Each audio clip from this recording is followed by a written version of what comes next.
Welcome, I'm Nina Gryphon, and this is the Astrology and Magic channel. Today we're going to talk about the astrology of September 2023. First off, I wanted to say thank you to all of my patrons. I appreciate all of your support. If you would like to become a patron and get access to astrological and magical content early, exclusively, in some cases, access that is only available to patrons, you can go to patreon.com/Nina Gryphon and sign up. You can also get my monthly Magical Elections ebook as a patron. This is available at the highest tier, and this tells you when in the coming month and how to make astrologico-magical talismans. Jupiter in Taurus continues to hover with an orb of a conjunction with Uranus this month. While they will not perfect their conjunction until May 2024, when they are an orb, they are acting on each other already. Last month, we saw the Sun and Venus retrograde aspecting Jupiter and Uranus in quick succession, basically activating the combination in advance and giving us a preview of coming attractions when Jupiter and Uranus actually conjoin.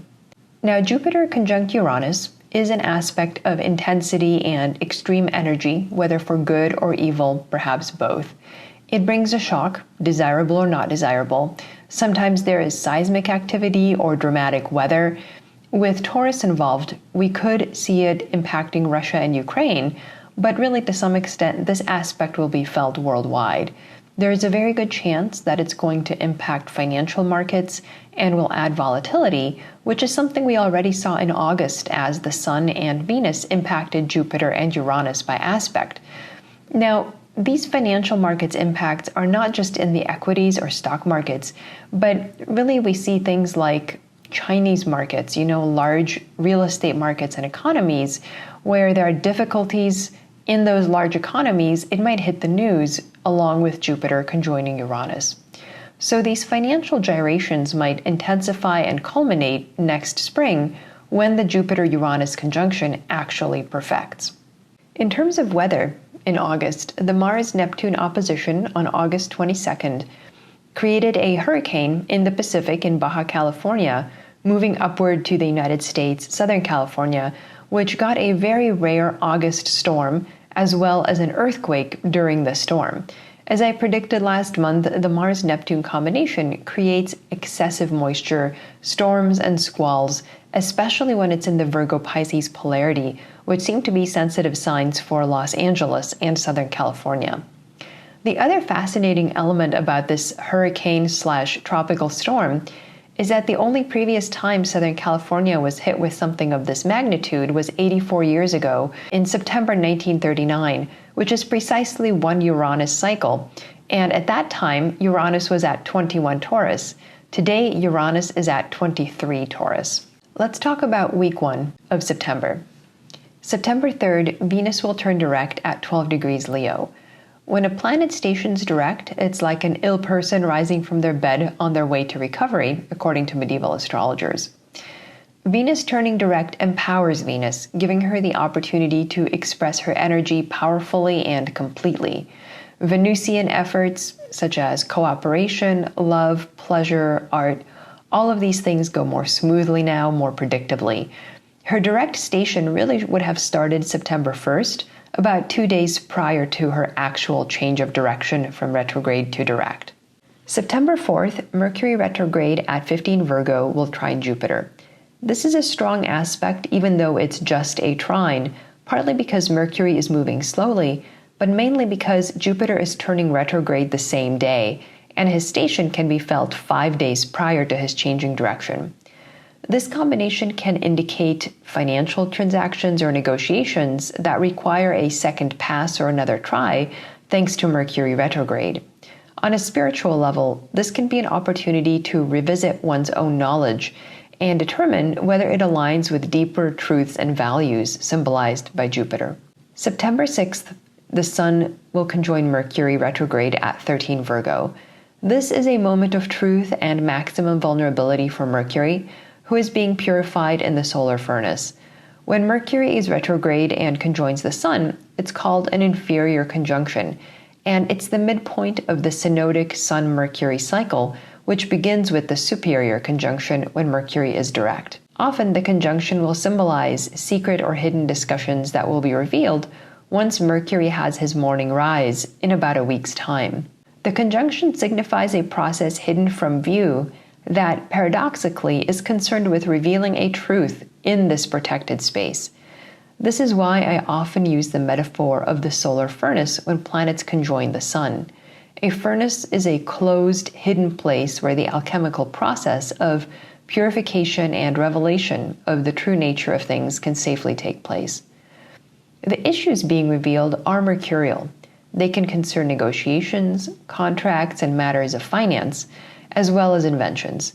However, it can also be the incubation and obtaining of hermetic knowledge in the occult arts. September 8th, Sun at 15 Virgo trines Jupiter retrograde in Taurus. It's not the most significant aspect, but it's important astronomically.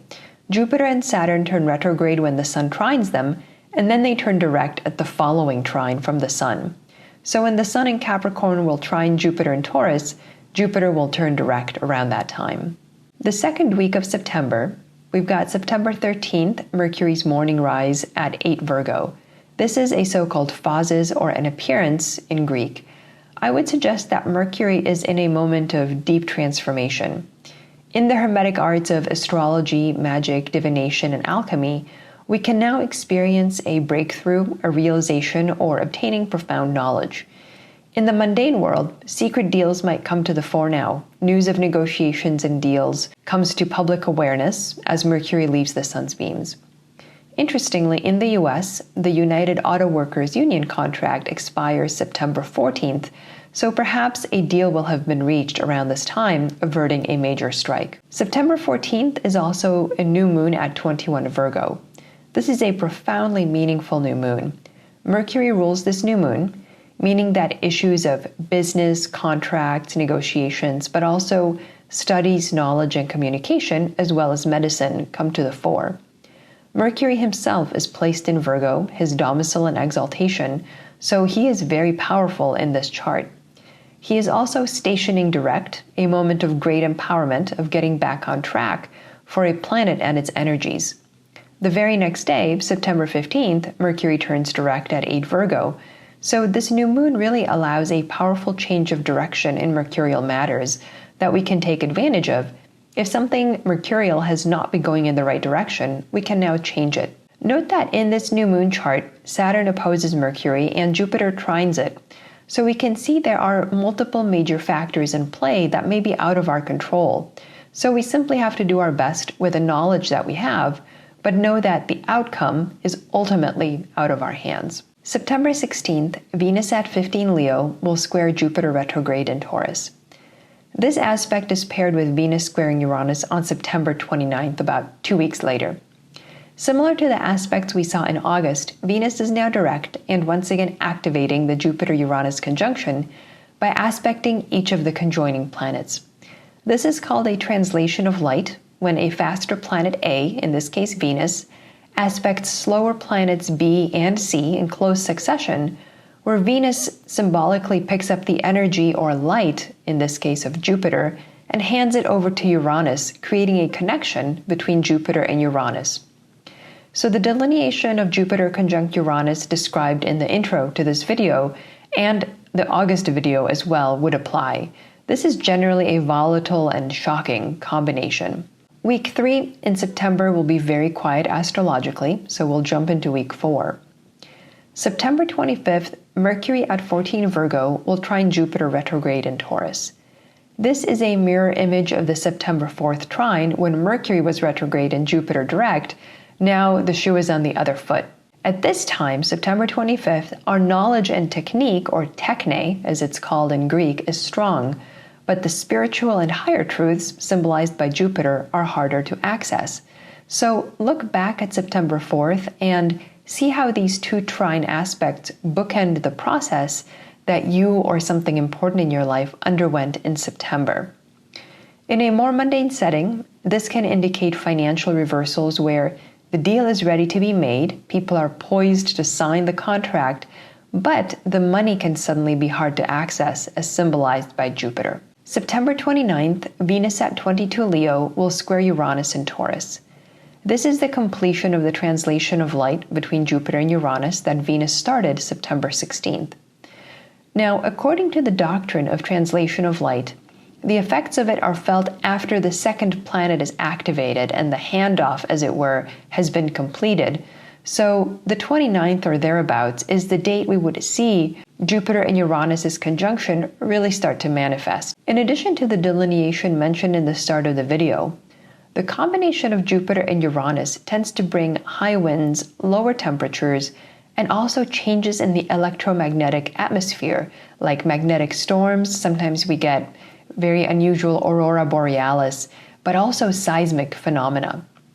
Generally, weather and atmospheric conditions are disturbed around this time, as well as very unpredictable. Historically, disturbances in the weather caused by Jupiter and Uranus were also linked to disturbed health in living beings, including, but not limited to, people. The same day, September 29th, we get a full moon at 6 Aries. This lunation is ruled by Mars, who is in his detriment conjoining the South Node. So even though the desire of the full moon is to act through Mars and is concerned with martial activities like aggression, war, destruction, but Mars refuses to act in the way he normally would. In Libra, he wants to negotiate and make less of himself, make himself infinitely small. That is the nature of the South Node, instead of his usual impulse, which is to make himself seem larger than he is in order to inspire terror. Something more powerful than Mars is acting now. We've got Pluto squaring Mars. Now, Mars is in the superior position to Pluto, but Mars, because he is so weak, he is inclined to give in to the superior power that Pluto represents. This 2-week period that's begun by the full moon is a moment of a breakthrough and a breakdown of martial energies. It could be quite surprising because Mars will be acting so much out of character. September 30th, the next day, as if Mars didn't have it hard enough, Mars will have his evening set at 22 Libra. Mars hides under the sun's beams now. It's a moment of loss, the beginning of breaking Mars down in order to purify him. The end of September, generally, likely refers to martial people, energies, movements being broken down and coming face to face with their own demise. This is Mars made atomically small. When Mars reemerges from the sun's beams in early 2024, he's going to be in Capricorn, the sign of his exaltation, and he will be quite triumphant, but boy, what a journey it will be to get there. Thanks for watching. I'm Nina Gryphon, and this is the Astrology and Magic channel.